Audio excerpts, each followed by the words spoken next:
Aula 16. Regência, 1831 a 1840. E Segundo Império, 1840 a 1889.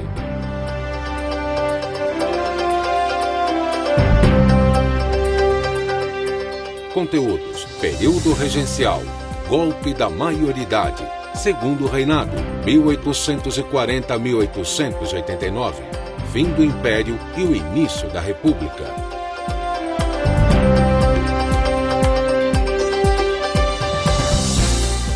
Habilidades: identificar registros de práticas de grupos sociais no tempo e no espaço. Analisar o papel da justiça como instituição na organização das sociedades. Analisar a atuação dos movimentos sociais que contribuíram para as mudanças ou rupturas em processos de disputa pelo poder.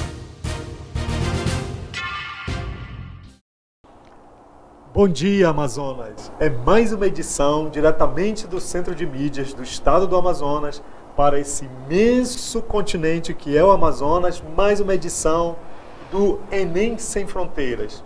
Hoje nós teremos a participação das duas componentes que serão ministradas pela, primeiramente, História, pela professora Adriana Barata, que dará continuidade a nossas diversas solicitações que chegaram até o estúdio, continuando a sua aula de História com o Segundo Império. Logo mais, um pequeno intervalinho, e aí nós teremos em campo a nossa professora Carla de Química, que fará uma aula brilhante sobre a tabela periódica. Certo? E com vocês, mais uma edição do Enem Sem Fronteira para todo esse imenso estado. Aproveitem a aula e lembrando que o Enem está se aproximando. Vamos aproveitar para fazer um release de tudo que vocês já viram diretamente aqui do centro, se organizar para, no dia exato da prova, estar com toda a apropriação e nós queremos você dentro da universidade. E com vocês, a nossa primeira aula, que é a aula de História. Nosso bom dia a todos os alunos da capital, do interior do nosso estado. Hoje nós vamos dar continuidade então à nossa aula, que falava sobre o Brasil Imperial.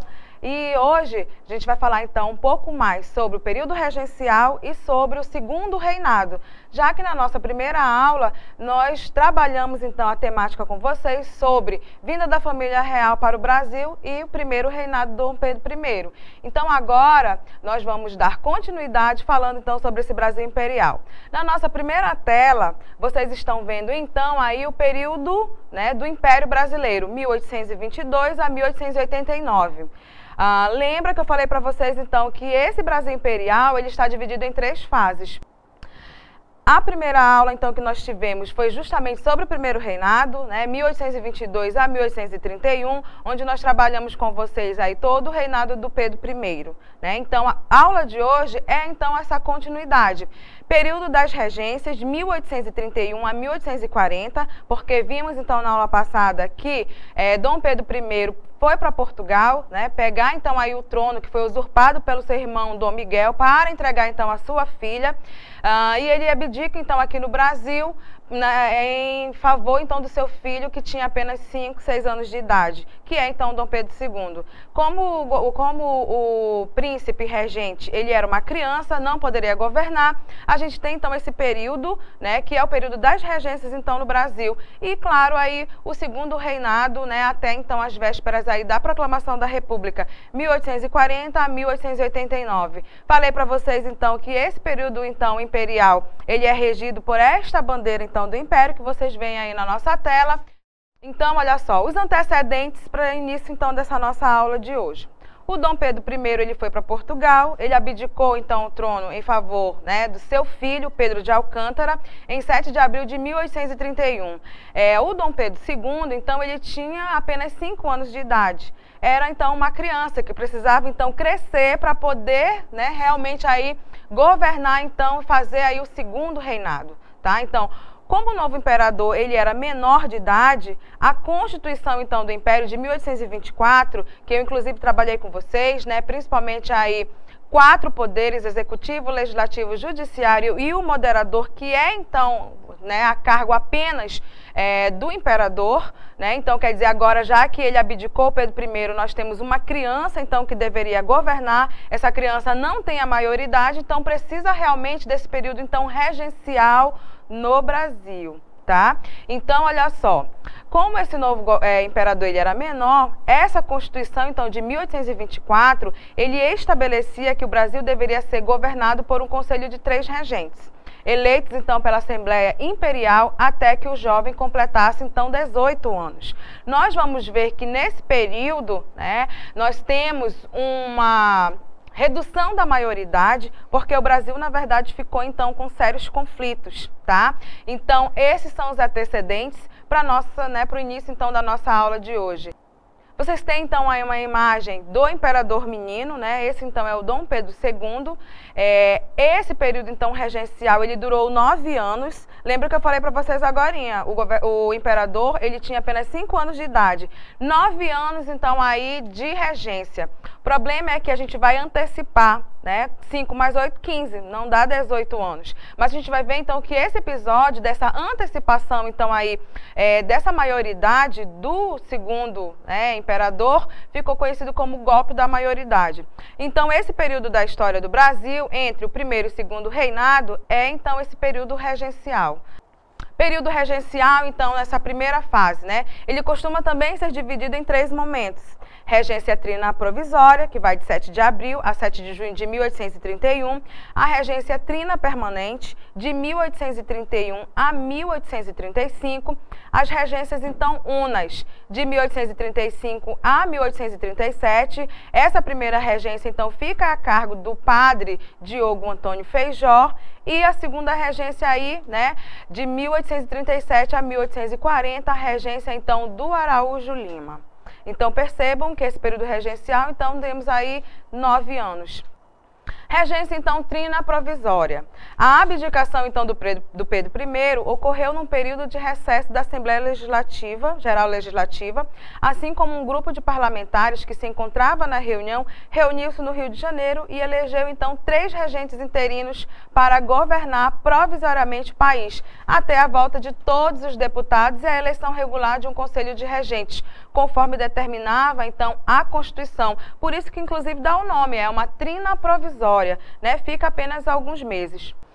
Esses regentes, então, que eles foram escolhidos foram os senadores Carneiro de Campos e Campos Vergueiro e o brigadeiro Francisco de Lima e Silva. Eles vão governar, então, o país por aproximadamente 3 meses. Por isso, esse período ele é chamado, então, de trina provisória. Então, são pessoas, na verdade, esses 3 regentes que vão ficar tomando conta desse governo do Brasil imperial e mais também, né, a cargo também aí dos cuidados, na verdade, então, com o jovem imperador. O início, então, do avanço liberal. Nós vamos ter, então, nesse período, alguns conflitos entre, né, o avanço liberal e os conservadores, principalmente. Uns que vão querer mais liberdade e outros, na verdade, que vão querer aí o domínio, na verdade, das oligarquias, né? Então, esse início do avanço liberal. Dentre as primeiras medidas tomadas durante a regência trina provisória, destacaram-se, então, aí, primeiro, a readmissão, então, do Ministério dos Brasileiros, que tinham sido demitidos pelo Pedro I, né, em 5 de abril de 1831, um pouco antes, na verdade, dele ter abdicado, né? Então, lembre-se que esse Ministério dos Brasileiros tem a ver também com essa Constituição, né, que fora feito antes de 1824. Anistia, então, aos presos políticos, né? É claro que esse imperador fez, então, né, presos políticos porque eram aquelas pessoas que muitas vezes eram contra as suas ideias de governabilidade para o Brasil imperial. A suspensão temporária, então, do uso do poder moderador pelos regentes. Claro, né, por que a gente vai ver, então, essa suspensão, né, temporária desse poder moderador? Porque o Pedro II, ele é uma criança, então não tem como a gente ter esse poder moderador sendo executado, então, nesse período no Brasil. Exatamente por isso a gente pede, então, essa suspensão temporária. Apesar de manter, então, as estruturas do Império Autoritário, né, que é típico, então, aí do primeiro governo, essas medidas, elas tinham um caráter liberal e anti-absolutista. Era o início do chamado avanço liberal, que se prolongou até 1837. Por que, então, que a gente vai ver que essas medidas, elas são liberais e anti-absolutistas? Porque agora é uma criança, então a gente precisa ter governantes no Brasil que levem, então, né, esse período imperial até que a criança cresça, né, até que o jovem imperador cresça. Então, são ideias liberais e o anti-absolutismo aí, que era típico, então, do Dom Pedro I, tá? Regência, então, trina permanente. Como eu disse para vocês, essas que eu acabei de dizer a vocês são apenas algumas características básicas, então, desse período da trina provisória. Essa trina permanente, né, é quando, na verdade, essa Assembleia Geral, então, ela já se reúne e nós vamos ver, então, né, agora sim, uma briga bem evidente entre liberais e conservadores, tá? Quando a Assembleia Geral reúne-se novamente, os parlamentares elegeram em 17 de junho de 1831 os deputados João Braulio Muniz do Nordeste e José Costa Carvalho do Sul, e o brigadeiro Francisco de Lima e Silva, o mesmo então da regência trina provisória. Começava então aí a trina permanente. Essa trina permanente, então, ela vai, de certa forma, tentar organizar esse Brasil, né? Porque começa a haver, então, algumas manifestações. A gente não tem, então, agora um imperador. O imperador é uma criança, né? Então, essa trina permanente, ela vai justamente tentar organizar, então, esse Brasil, tá? De modo geral, então, essa regência, ela representou os interesses e as propostas dos grupos dos liberais moderados. A ela se opuseram, então, os liberais exaltados e os restauradores. Então, são grupos, né, que vão começar, por exemplo, a brigar entre si. Esses restauradores, principalmente, eles querem, então, uma volta, na verdade, do Pedro I. Né? Então, quer dizer, querem que ele volte para o Brasil. Então, a gente vê, na verdade, grupos políticos, então, brigando pelo poder. E, claro, esses liberais, então, moderados, eles vão ser aqueles que vão dar um tom aí, né, também a essas disputas políticas. Uma das figuras de destaque, então, dessa regência trina permanente foi o padre Diogo Antônio Feijó, nomeado ministro da Justiça. Ele juntamente com os outros líderes, criaram em 18 de agosto de 1831, então, essa Guarda Nacional. A Guarda Nacional é justamente, então, tentar manter, né, o Brasil organizado, né, um Brasil sem conflitos. E, claro, como eu falei para vocês, cuidando, então, desse crescimento, então, do imperador. O menino, né, Pedro II, ele vai ser educado para, então, governar o Brasil. E a gente tem aí, depois, quando ele, né, assume o governo, um governo interessante, um governo de estabilidade, então, depois de um período regencial, como nós vamos ver ainda um pouco conturbado na história imperial, então, do Brasil. Essa, então, Guarda Nacional, ela vai ser justamente esse período, então, que a gente organiza, né? A Guarda Nacional, então, é para ela justamente preservar esses valores, né, que vão ser, então, aí colocados em prática no Brasil. Agora sim, pode passar, por favor. Importante, então, desse período, o maior posto de comando dessa Guarda Nacional, então, que é criada para manter, então, né, aí a paz nesse período, era concedido pelo governo aos fazendeiros. Os demais postos eram ocupados por homens de confiança dos coronéis, razão pela qual a instituição ficou conhecida, então, como a Guarda dos Coronéis. Por quê? Né? Porque os maiores postos, então, aí são ocupados por esses homens de confiança, então, aí dos coronéis. E aí a gente tem, então, esse nome Guarda dos Coronéis. Pode passar, por favor. Em 1834, numa tentativa de harmonizar diversas forças em conflito no país, grupos políticos, foi realizada uma reforma na Constituição do Império, mediante, então, aí a promulgação do ato adicional, né? Então, esse ato adicional, ele vai justamente, então, barrar, claro, algumas, né, algumas menções que eram feitas para quem era governante, né, como era o Pedro I, e agora a gente tem que barrar um pouco, por quê? Porque é um período formado pelas regências, né? Então essas regências, elas não vão ter todo o poder absoluto como tinha então o antigo imperador, né? Então por isso que esse ato adicional, aos poucos, ele também vai tentar arrumar, né, a Constituição. Vamos então ao ato adicional de 1834. A regência deixava de ser trina para se tornar-se una, né, ou uma, mas é o quê? Ela era exercida apenas por uma única pessoa, né, com um mandato então de 4 anos, ou seja, ele vai ter então que ser o governante durante esses 4 anos, por isso, né, a gente vai ver então a regência una. Pode passar, por favor.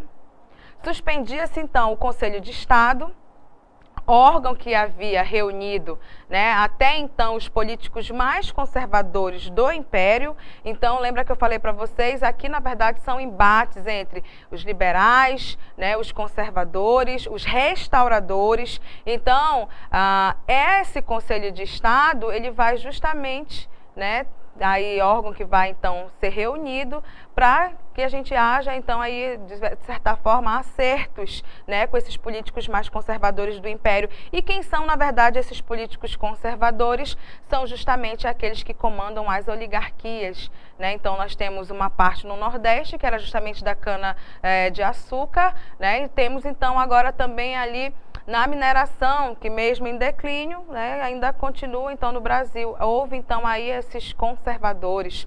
Criava-se então as Assembleias Legislativas Provinciais com poderes para fazer leis referentes às questões locais, né? Então essas províncias, elas também vão lutar então por autonomia. O que é isso? Poder então legislar nas suas localidades, província do Amazonas, província do Pará.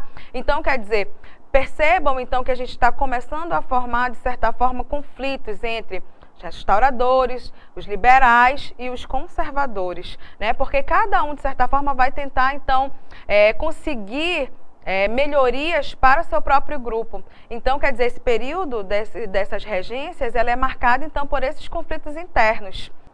A regência, então, una de Feijó, né? A gente tem, então, uma imagem, né, para vocês, que é justamente aí o padre, né, Feijó. Durante esse governo, então, do regente Feijó, tiveram início rebeliões como, falei para vocês agora, né, a cabanagem, então, que vai acontecer, então, no Pará, que é uma província que também está precisando de mais autonomia, a Farroupilha, no Rio Grande do Sul. Essas rebeliões, então, elas começam a acontecer exatamente tentando, né, mais liberdade, melhorias, então, para suas localidades. Os regressistas, então, passaram a atacar duramente Feijó, acusando-o de não conseguir impor a ordem no país, porque começa, então, essas rebeliões, né, que a gente costuma dizer, né, que são, de certa forma, bem interessantes e importantes, na verdade, no Brasil como um todo. A cabanagem, então, ela sai inclusive do Pará e chega às margens, então, também do Amazonas, tentando, então, melhorias, tá? Mas, infelizmente, a gente não pode se aprofundar muito, né? Porque aqui a gente tenta falar, então, sobre o período regencial, pegando muito mais essas informações gerais. O que vai acontecer, então, né, com essa primeira regência? Quando faltava 2 anos para o término do mandato, o Feijó, então, ele vai renunciar ao cargo de regente. Por quê? Porque ele não está dominando, então, esse cenário. Essas disputas entre cabanagem, né, e, ao mesmo tempo, aí, farroupilhas, vão dar muito trabalho para serem combatidas, tá? Então, esses ideais que saem, então, da cabanagem, da farroupilha, elas vão tentar ser duramente massacradas, mas para isso vão dar trabalho.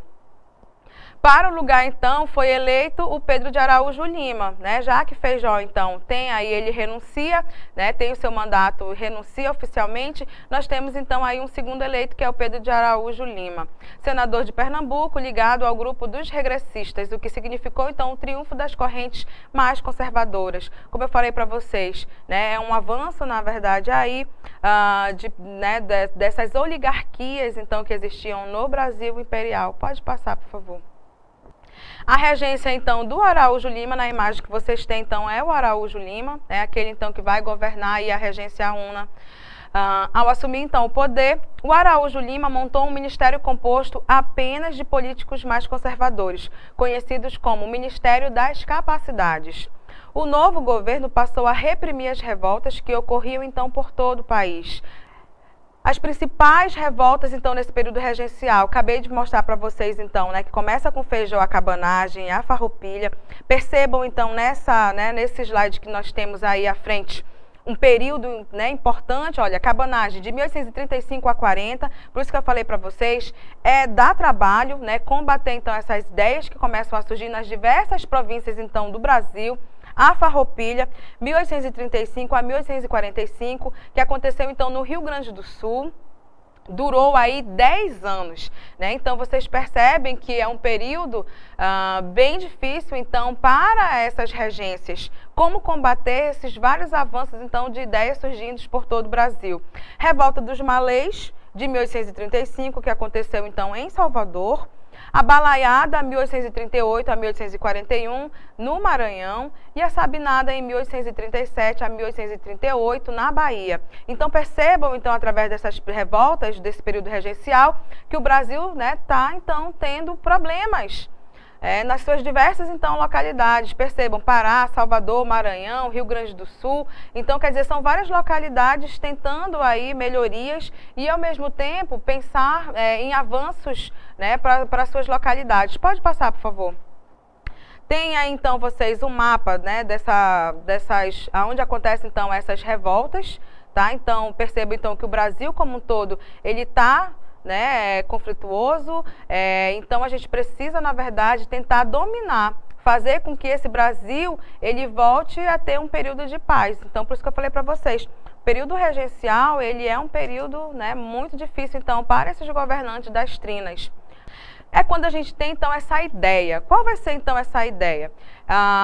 De que esse menino, né, o príncipe regente, agora com quase 15 anos, ele pode, então, cessar essas revoltas, então, no Brasil como um todo. Por isso que a gente vai ver, então, os liberais, principalmente, né, pensando, então, aí nessa antecipação da maioridade. Tá? Então, os políticos regressistas, opondo-se à regência do Araújo Lima, procuram uma alternativa para tirá-lo do poder. Então, passaram a defender a ideia de que o meio mais eficiente para preservar, então, essa unidade territorial do Império e ampliar a autoridade do governo central, né, bandeiras dos regressistas, seria transferir o poder para as mãos, então, do Pedro de Alcântara, que é, então, Dom Pedro II. Tá? Então, a gente vai pensar nessas ideias e vamos efetivá-la. Pode passar, por favor. O príncipe, então, como ele era menor de idade, acabei de falar para vocês, o menino não tinha nem aí 15 anos completos, né? A Assembleia, então, ela tem que garantir esses poderes, porque ele vem como uma ideia de salvaguardar, então, o Brasil, parar, então, esses conflitos que estão acontecendo. Se a gente tem agora um novo imperador, opa, agora é como se tivesse, então, um período de amenidades, então, nesses conflitos no Brasil, tá? Mas a Assembleia Geral, então, tinha poderes para antecipar a maioridade do herdeiro do trono brasileiro. Com esse propósito, então, foi fundado esse Clube da Maioridade. Então, é o Clube da Maioridade que vai, então, em busca de apoio, né, para que a gente possa, então, reunir-se em Assembleia e, assim, conseguir, então, antecipar de 18 para 15 anos de idade, né? A tese defendida, então, por esse Clube da Maioridade teve apoio dos grupos de proprietários rurais, grandes comerciantes, uniu políticas progressistas e parte dos regressistas. Para eles, a figura de um imperador, do qual emanaria a unidade do Estado, pode passar, seria essencial para pôr fim às revoltas provinciais e, desse modo, restabelecer, então, a ordem social que interessava a grandes proprietários de terra e senhores de escravo. Então, o que na verdade, a gente também vai ver? Acertos. Né, acerto entre esses diversos grupos, na verdade, que brigam, né, pelo poder, então, aqui nesse período imperial.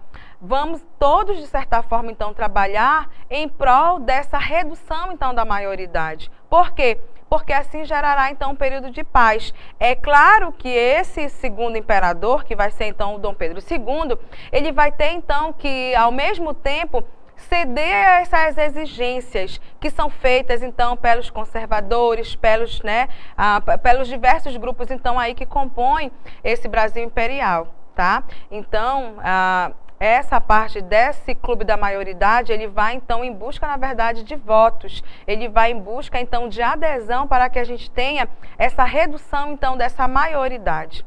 Vocês têm então nessa próxima tela, né, a coroação do menino, né, do Dom Pedro II, tá? Em 1840, a Assembleia Geral aprovou a tese da maioridade, que ficou conhecida então como golpe da maioridade. Pedro de Alcântara, com 15 anos incompletos, prestou juramento como imperador à Assembleia Geral em 23 de julho de 1840. Tinha início, então, aí o segundo reinado, período que durou quase meio século, de 1940 a 1889. Então, na tela, né, nós temos aí os vários componentes que compõem, né, aí o próprio governo, a participação da igreja, todas essas pessoas, então, que ajudam nessa antecipação dessa maioridade aí do Dom Pedro II. Tá? Então, o imperador menino começa aí o nosso período, então, do período segundo reinado, tá? Então, só para a gente relembrar, pode passar a próxima tela? A gente tem, então, aí, só para a gente relembrar rapidamente esse período, então, das regências. Percebam, então, guardem vossas memórias, o que é importante. É um período, então, onde o Pedro II é uma criança que vai crescer, vai ser educado, então, para esse crescimento, né, da sua idade, né, para chegar, então, a essa idade adulta. É um período, então, conflituoso, tanto para a trina una, a provisória, a trina permanente e as trinas unas, porque se estoura, então, no Brasil vários conflitos, né, entre eles a cabanagem, a farroupilha, a sabinada. Então, percebam que, por que antecipar, então, essa maioridade? Porque a gente precisa, então, dar fim, na verdade, a esses conflitos. E essas pessoas, então, que compõem, então, esse período do Brasil, tentam, então, se organizar em torno dessa maioridade do imperador, que assume, então, o governo com apenas aí 15 anos incompletos, né? Então, é um período onde a gente tenta, na verdade, aí apaziguar, ter um período, então, de paz, já que esse período regencial, como nós vimos agora, conflituoso, precisamos, inclusive, aí montar a Guarda Nacional. Por quê? Que era para justamente tentar amenizar, então, esses conflitos. Como a gente não consegue, né? Então, a gente chega na última trina e a gente precisa, então, pensar daqui, né, desse império adiante. Então, esse império adiante é, então, com a figura aí do Pedro II. Tá? Então, a importância, na verdade, desse momento e desse golpe da maioridade é justamente tentar apaziguar, então, aí esse Brasil imperial que está conflituoso nesse período, então, de regências. Nesse segundo reinado, a gente já vai ver, então, que o Brasil ele vai se modernizar. É um período onde a gente vai ver também ferrovias, organização, então, das cidades, principalmente em torno agora de um novo produto que vai surgir, que é, então, o café. O Pedro II, ele vai, então, precisar, ao mesmo tempo, falar e conversar, então, com seus opositores. É um período, então, que a gente vai ver que o Brasil, depois desse período das trinas, do período regencial, que foi, então, tumultuado, vai ser, então, um período agora, né, ameno, de paz. Então, a gente tem aí a formação desse segundo reinado. Acompanhe comigo, então, essa tela do segundo reinado, 1840 a 1889. Pedro II, então, escolheu para seu ministério um gabinete formado por políticos, então, do Partido Liberal, que haviam lutado pela antecipação da sua maioridade. Como participavam desses ministérios, então, os irmãos Andrade e os irmãos Cavalcante, ele ficou conhecido como Ministério, então, dos Irmãos. Então, é um início, né, desse segundo reinado. Lembra que eu acabei de dizer para vocês, agora esse Pedro II, ele precisa, então, conversar com esses grupos que conseguiram, né, com que ele chegasse ao poder. A volta, então, dos liberais ao poder aguçou a rivalidade com os conservadores, instalando-se uma disputa entre os dois partidos que se revezavam, então, no poder. Né? Então, serão aqui disputas entre os liberais e os conservadores. E para amenizar, então, esses liberais e conservadores, está aí, então, a figura principal do Pedro II. Né, o imperador menino aí que vai, então, tentar conversar com esses diversos setores e tentar, então, amenizar esse Brasil, né, esse início, na verdade, então, de segundo reinado. Como é que a gente vai ver, então, essa economia do Segundo Império? É um início bem interessante de mudanças, né, que já vinham acontecendo paulatinamente nesse período também, né, das regências. O que vai ser introduzido? Um produto agora que vai, então, alavancar as exportações, então, do Brasil. O Brasil vai ter uma economia muito forte ligada, então, a essa economia do café. Por isso, acompanhem comigo aí, ó. Introduzido no Brasil via Belém, no Pará, por volta de 1727, o café passou de uma simples planta de quintal a produto comercializável. Acreditem, o nosso cafezinho da manhã que a gente toma todo dia antes de ir para a escola, antes de estudar, pegar os livros, ele era uma planta de jardim, né? Isso que é interessante. Então, no início, ele era uma planta de jardim, ele não era um produto de comércio. Aos poucos é que ele vai se transformando, né, ele vai tomar, inclusive, o chá francês, ele vai ser substituído pelo café. É quando, na verdade, esse produto ele tem um boom, então, né? Várias pessoas em diversas localidades do mundo vão querer tomar, então, aí o café. Então, que vai se tornar aí o primeiro produto de exportação, então, do Brasil. Legal. Lembra? Começa, então, aí ele é introduzido por Belém do Pará, até ele avançar ao Oeste Paulista, né? Muita história aí para contar, então, desse produto. Tá? No final do século XVIII, os cafezais ocupavam as encostas próximas ao Rio de Janeiro e, em seguida, avançaram pelo Vale do Paraíba, que em 1830 tornou-se, então, o berço da cafeicultura. Ou seja, começa por Belém do Pará, a gente vai ver então um avanço, né, para o Rio de Janeiro, ou seja, e aí as plantações realmente elas vão começar aí a serem muito mais frequentes, porque vai encontrar um clima e um solo favorável nessa marcha que a gente chama de Marcha do Oeste Paulista. O produto, então, ele é comercializável. Como eu acabei de dizer para vocês ainda agora, é verdade. Quando os franceses eles substituem, então, o chazinho da tarde pelo café, esse produto ele vai começar a ser muito difundido e muito vendido. As balanças comerciais, então, do Brasil, elas vão realmente, né, ter uma grande adesão, uma grande procura, e é quando a gente vai ver também uma nova oligarquia começando a surgir, então, nesse segundo reinado, que são justamente os barões do café, que também vão começar, então, aí a reivindicar melhorias, maior participação, então, nessa vida política. Por que eu estou, então, frisando essa importância dos barões do café? Porque eles também vão estar ali, logo depois, buscando e entrando, na verdade, nos conflitos para se proclamar, então, a República. Por quê? Lembra que eu falei para vocês da independência, que foi, então, um movimento de elites? A República também vai ser exatamente isso. A gente depõe o Pedro II e coloca, então, aí, né, numa nova oligarquia, então, no poder. Vamos, então, a essa economia, né, Vamos falar um pouco mais, então, dessa economia do café. Vocês veem, então, nessa tela, enriquecidos como barões do café, foram, então, o principal produto e base de sustentação política do Império, né? Ou seja, a planta que começa, então, como uma planta de jardim, ela toma, né, a agricultura aí no Brasil, ela é bem intensa, então, através desse produto. É claro que eu não estou dizendo que é o único produto desse período. Nós temos também aí a borracha amazônica, que também vai alcançar índices elevadíssimos, então, nesse período.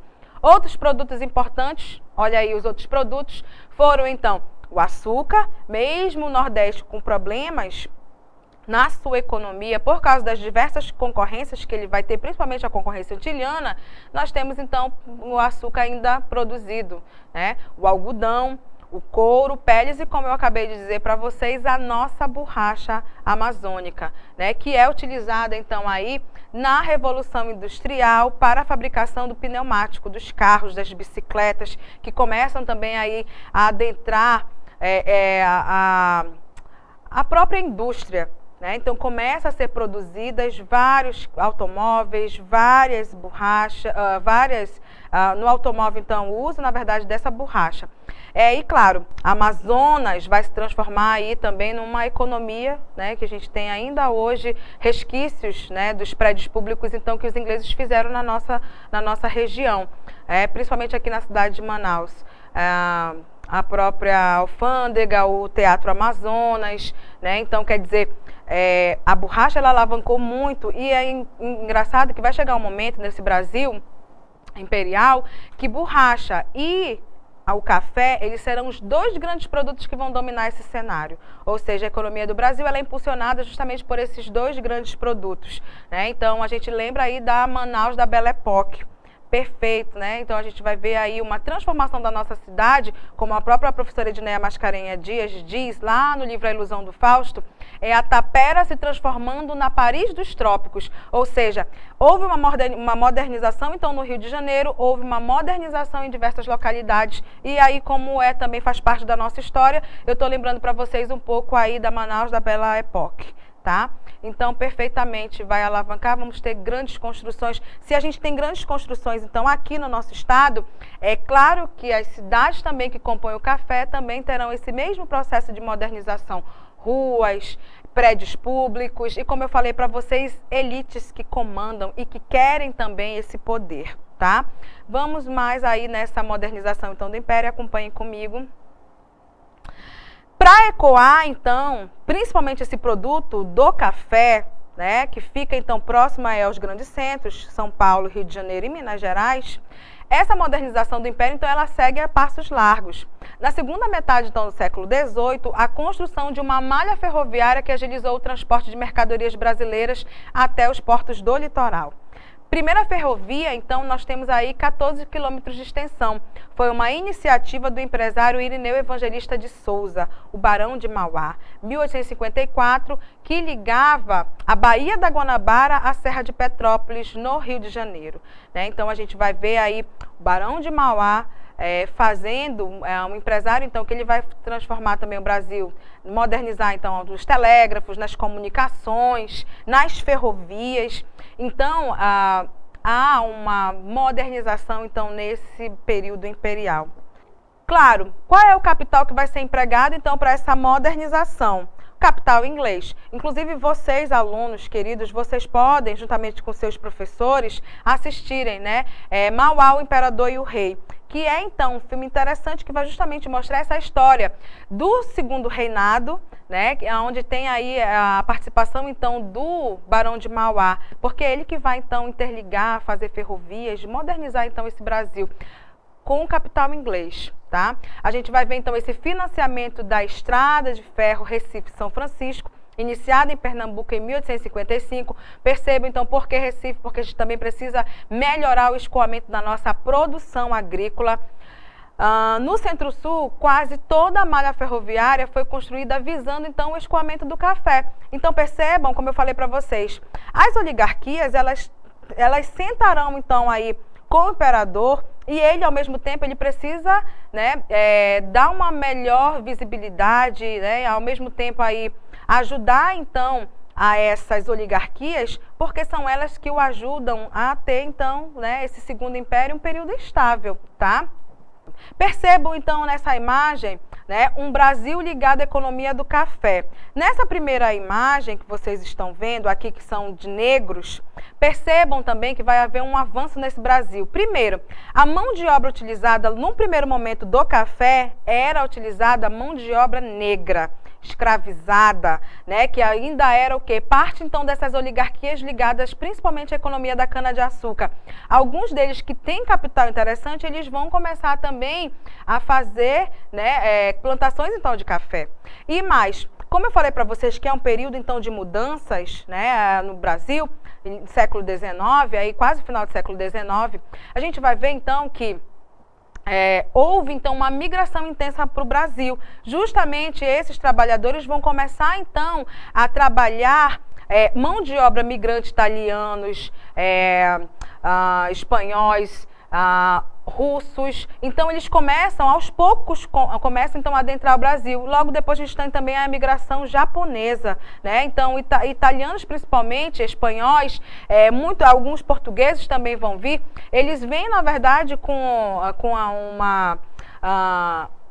uma esperança de que, vindo para o Brasil, trabalhando, então, nessa economia do café, eles vão se transformar também nos barões do café, né? Então, essas imagens, volta lá para mim, por favor, ela vai mostrar justamente essa mudança, então, aí da mão de obra. Primeiro, então, o slide que a gente tem aí, mão de obra, então, utilizada nesse café, mão de obra negra, e nessa segunda tela que vocês têm, mão de obra migrante.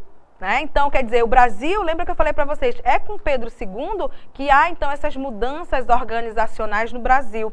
É claro que alguns barões do café, eles vão, inclusive, chamar esses imigrantes para o Brasil, porque é uma mão de obra que, segundo eles, é um pouco melhor, né? É um pouco mais organizada. Mas é claro que se a gente for olhar por um outro viés, se o negro ele é um bem, ele não é visto nem muitas vezes como um ser humano. Infelizmente, para alguns donos de escravo era essa visão que eles tinham. Então agora, aos poucos, a gente vai colocando essa mão de obra migrante. Então essas duas imagens aqui, elas são perfeitas para a gente mostrar essa passagem do trabalho escravo, porque a gente ainda vai ver que nesse fim da República a gente tem aí a abolição da escravidão, e a mão de obra migrante estão chegando nesse Brasil. Pode passar então a próxima tela.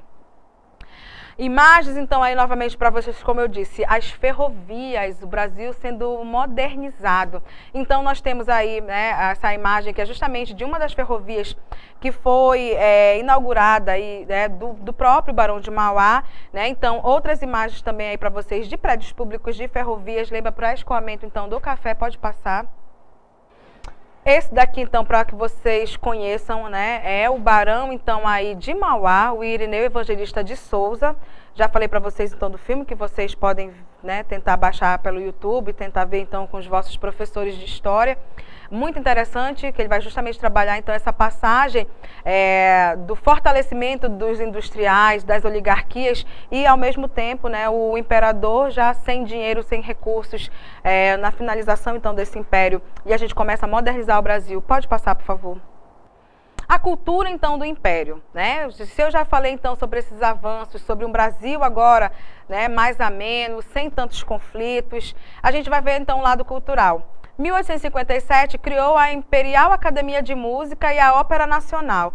Percebam, o Pedro II ele é uma pessoa educada e instruída para governar o Brasil. Esse é um ponto interessante. Então, ele vai realmente tentar fazer uma história, uma geografia, mostrar o Brasil. Diferentemente do pai dele, Pedro I, ele vai mostrar o índio, o negro, né? Ele vai, então, de certa forma, conversar com essa diversidade que é o Brasil. Por isso que ele é um período interessante da nossa história.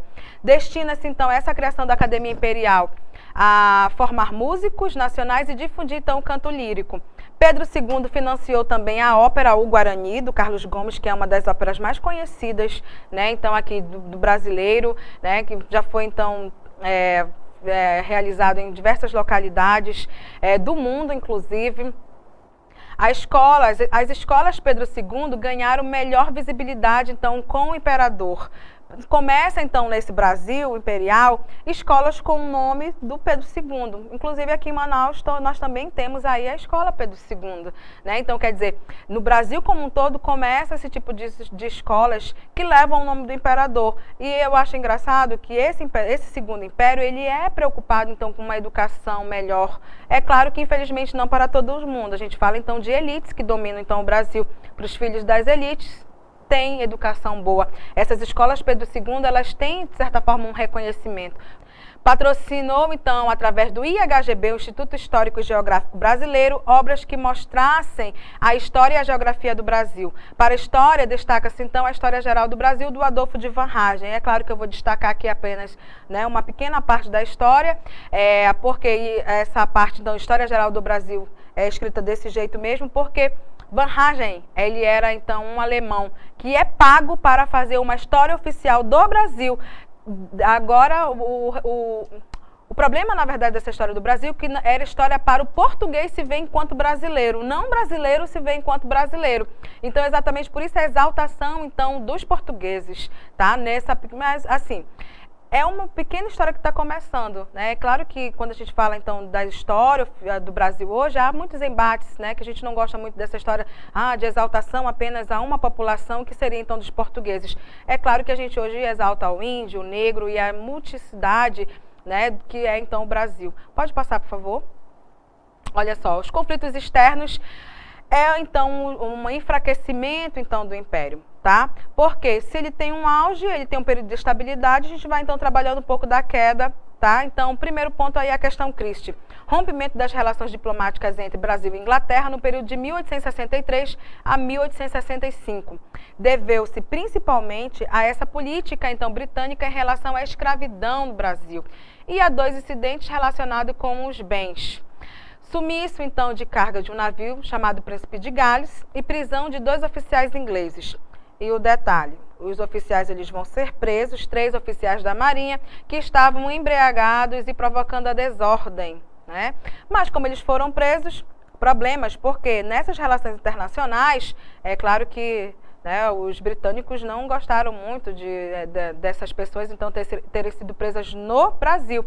E mais, se eu falei ainda agora para vocês que, inclusive, a nossa borracha ela é utilizada na Revolução Industrial Inglesa, principalmente na produção do pneumático, é interessante mostrar, então, aí, que eles vão patrocinar e conversar, na verdade, com o Brasil para que a gente termine o processo da nossa escravidão, que seja, então, abolida a escravidão oficial do Brasil. Por quê? Porque agora eles verão o mundo todo, não importa se escravizados, por isso que eles querem a liberdade, como compradores de suas mercadorias. Ou seja, eles vão lutar pela escravidão da abolição. Eles vão lutar então por essa abolição da escravidão no Brasil. Por quê? Porque será uma mão de obra a mais. Se o negro agora livre ele trabalha, ele vai comprar produtos industrializados, ele será um consumidor. Então, exatamente por isso que os ingleses, os britânicos, eles vão lutar pela essa abolição, então, da escravidão. Pode passar, por favor, a próxima tela. Pedro II, então, o que ele vai fazer? Ele vai pagar uma indenização, né, pelo sumiço, então, da carga do navio Príncipe de Gales, mas ele vai exigir um pedido de desculpas oficialmente, porque né, isso já tem a ver, então, com os 3 oficiais que foram presos, porque eles estavam causando desordem. Mas aí é que tá. Esse pedido de desculpa ele não veio. Os ingleses aprisionaram, ao contrário, navios brasileiros.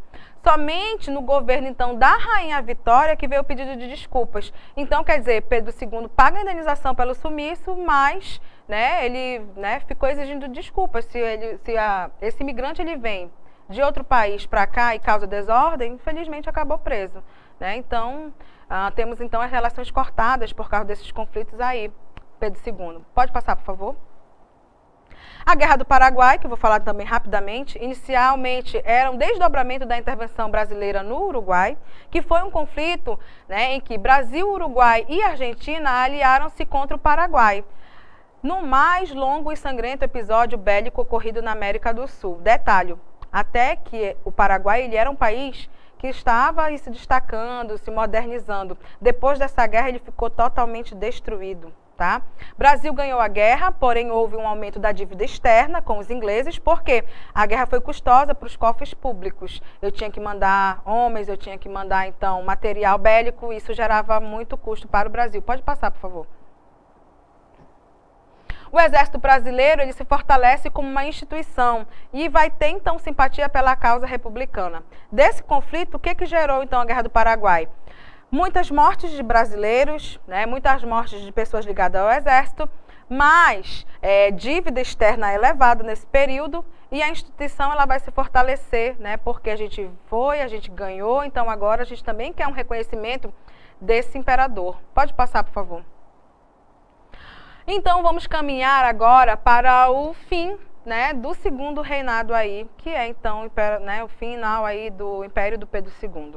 A gente vai ter, então, como eu falei para vocês, causas abolicionistas, que eu acabei de explicar um pouco, né, rapidamente para vocês, que a partir, então, de 1880 vai ganhar maior força. Em 1883 foi fundada a Confederação Abolicionista, que assumiu a proposta do André Rebouças de abolição sem indenização e de doação de terras para os ex-escravos.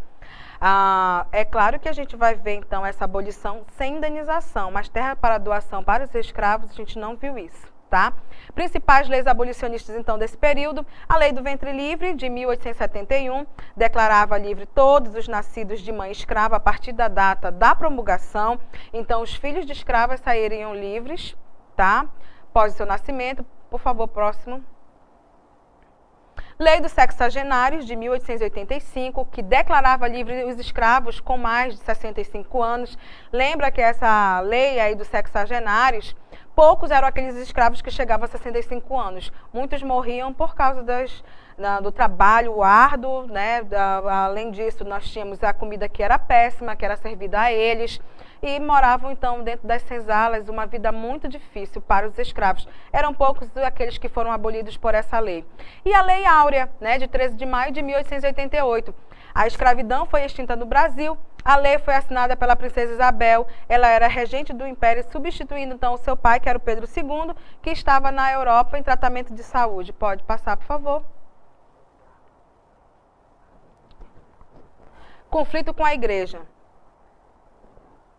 Outro conflito que vai ser interessante aí para esse final do Império é justamente um conflito com a igreja. A igreja católica, ela chega desde o período colonial para fazer então aí a conversão então, né, do povo brasileiro, que eram então os indígenas, à fé católica.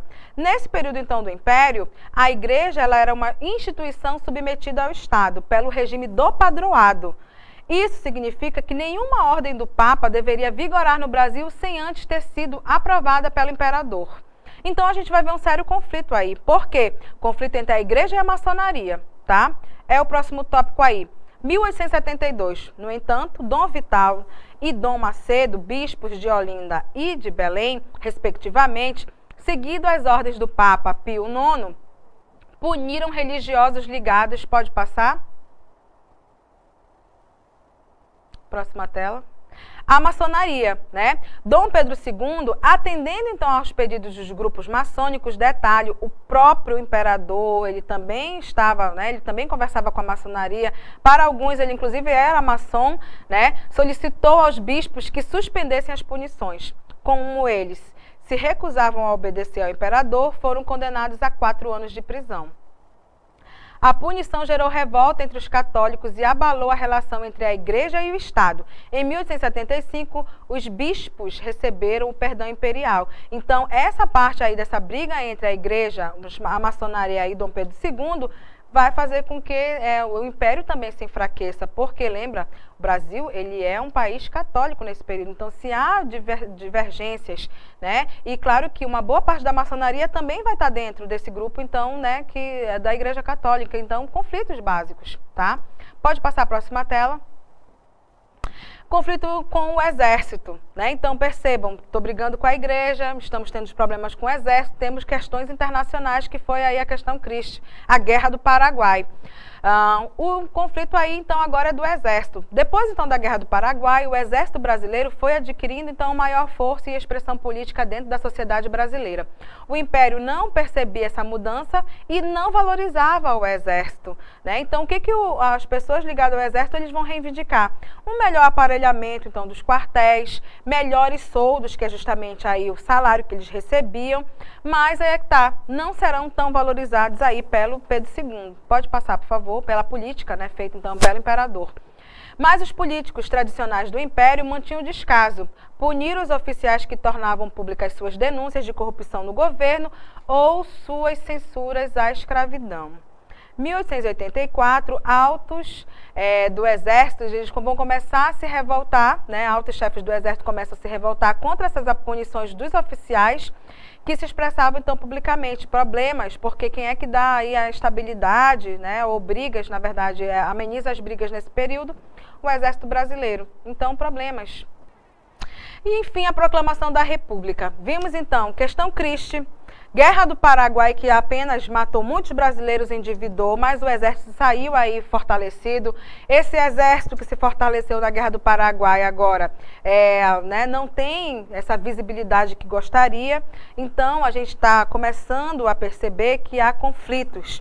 Falei para vocês também dessa parte de uma nova aristocracia ligadas então aos barões do café. A gente vai ver então que esse segundo império, né, próximo a 1889, começa aí a ter sérios problemas. Então vai ser ruim para que o imperador continue. Essa proclamação da República, nós temos então aí essa citação do livro História das Sociedades Brasileiras. Imagine-se então um governo sem o apoio de seu exército, criticado pela igreja, por ricos fazendeiros e por boa parte da população das cidades, onde vive a elite intelectual e política do país.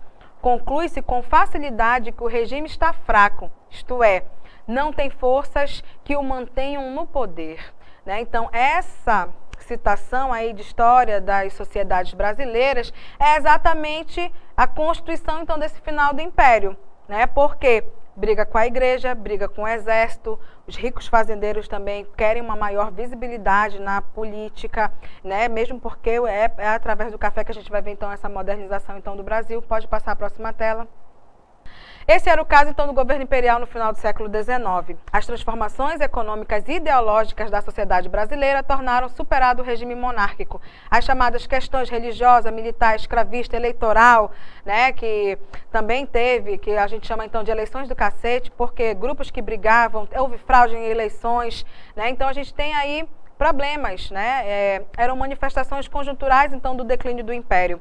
Houve, então, uma proclamação da República. Como eu disse para vocês, né, muito parecido com a independência, é um movimento de elite. É os barões do café agora que chegam e querem realmente dominar esse cenário, né? É o exército também aí tendo as suas forças. E com isso a gente tem, então, o fim do segundo reinado. Por quê?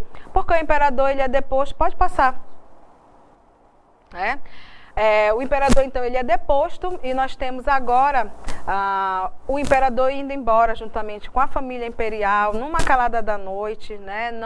O imperador também não tentou se organizar para ficar, ele aceitou, então, essa proclamação da República. Para alguns historiadores, como José Murilo de Carvalho, né, no livro A República,